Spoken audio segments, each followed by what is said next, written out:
क्या आप जानते हैं कि महालया का दिन सिर्फ दुर्गा पूजा की शुरुआत नहीं है, बल्कि ये वह दिन है जब माँ दुर्गा अपने उग्र और अद्भुत रूपों में प्रकट होकर असुर शक्तियों का संहार करती है। आज हम जानेंगे महालया 2025 के अवसर पर माँ दुर्गा के उन अद्भुत अवतारों के बारे में, जिनसे उन्होंने ब्रह्मांड को बुराई से मुक्त किया और धर्म की रक्षा की।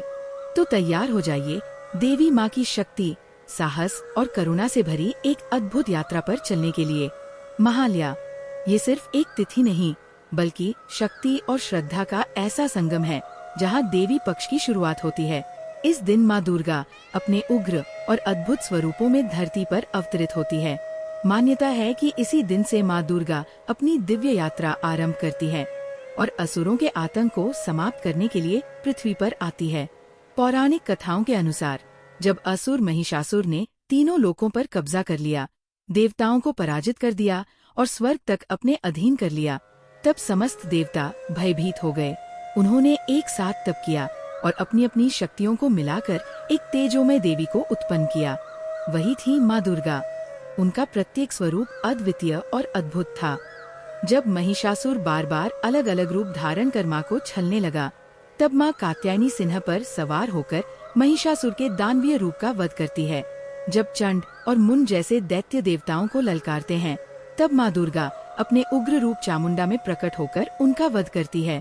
रक्तबीज नामक असुर ने देवताओं को भयभीत कर दिया था, क्योंकि उसकी प्रत्येक रक्त की बूंद से एक नया राक्षस पैदा हो जाता था।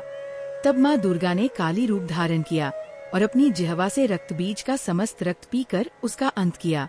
माँ का एक और स्वरूप है शैलपुत्री, जो पर्वतराज हिमालय की पुत्री है और सृष्टि को आधार देती है। वही माँ काली का विकराल रूप स्वयं काल का प्रतीक है, जो अन्याय और अत्याचार का अंत कर देती है। इन रूपों की कथा महालया पर विशेष रूप से स्मरण की जाती है। कहा जाता है कि ब्रह्मांड के संतुलन के लिए माँ दुर्गा अपने उग्र रूपों का प्रयोग करती है। वे केवल संहारक ही नहीं, बल्कि करुणामयी और मातृत्व का स्वरूप भी है।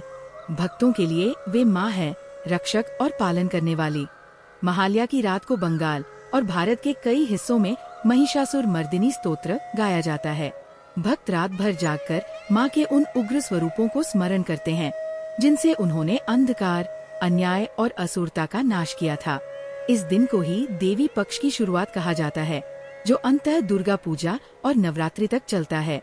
असल में महालया हमें ये सिखाता है कि हर युग में जब अधर्म और अंधकार का प्रभाव बढ़ता है, तब शक्ति माँ दुर्गा किसी न किसी रूप में प्रकट होकर संतुलन स्थापित करती है। उनके उग्र रूप हमें ये प्रेरणा देते हैं कि साहस और न्याय के बिना जीवन अधूरा है और करुणा तथा प्रेम के बिना शक्ति अधूरी। तो दोस्तों, महालया सिर्फ एक त्योहार नहीं, बल्कि ये वो क्षण है जब हम माँ दुर्गा की शक्ति और संरक्षण को अपने जीवन में आमंत्रित करते हैं। उनके उग्र अवतार हमें सिखाते हैं कि बुराई पर विजय हमेशा संभव है, बशर्ते हम साहस और विश्वास बनाए रखें। इस महालया पर माँ दुर्गा की कृपा आपके जीवन को शक्ति, समृद्धि और शांति से भर दे। जय माता दी।